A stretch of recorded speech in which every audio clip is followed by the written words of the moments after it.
നമസ്കാരം. രാജ്യത്തെ വാഹനങ്ങൾ ഇനി പെട്രോളിന് പകരം ഭൂരിഭാഗവും ആൽക്കഹോൾ ഉപയോഗിച്ച് ഓടിക്കാനുള്ള നിർണായക നീക്കവുമായി കേന്ദ്ര സർക്കാർ മുന്നോട്ടു പോവുകയാണ്.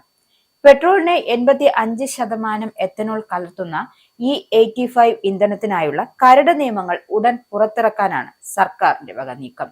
നിലവിൽ ഉപയോഗിക്കുന്ന 20% എത്തനോൾ കലർന്ന് E20 പെട്രോളിന് പിന്നാലെയാണ് വിപ്ലവകരമായ ഈ മാറ്റം വരുന്നത്.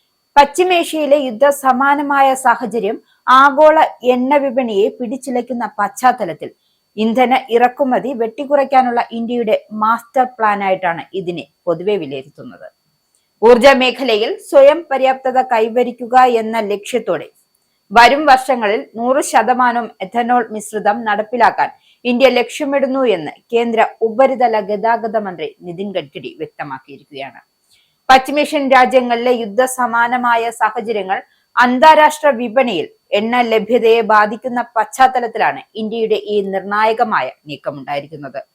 ഫോസിൽ ഇന്ധനങ്ങളെ ആശ്രയിക്കുന്നത് കുറച്ച് പരിസ്ഥിതി സൗഹൃദമായ ബദൽ മാർഗങ്ങളിലേക്ക് രാജ്യം മാറേണ്ടത് അനിവാര്യമാണ് എന്നും അദ്ദേഹം ഓർമ്മിപ്പിക്കുന്നു.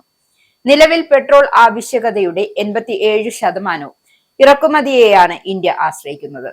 ഇതിനായി പ്രതിവർഷം 22 ലക്ഷം കോടി രൂപയോളമാണ് രാജ്യം ചെലവഴിക്കുന്നത്.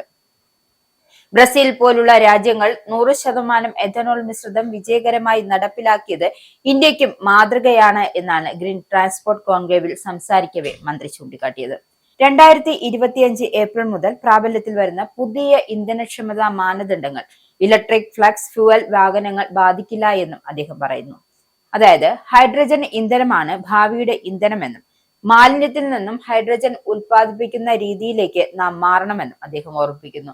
1 കിലോ ഹൈഡ്രജന്റെ ഉൽപാദന ചിലവ് $1 എത്തിക്കാൻ സാധിച്ചാൽ ഇന്ത്യക്ക് ലോകത്തിലെ തന്നെ വലിയ ഊർജ കയറ്റുമതി രാജ്യമായി മാറാൻ കഴിയും.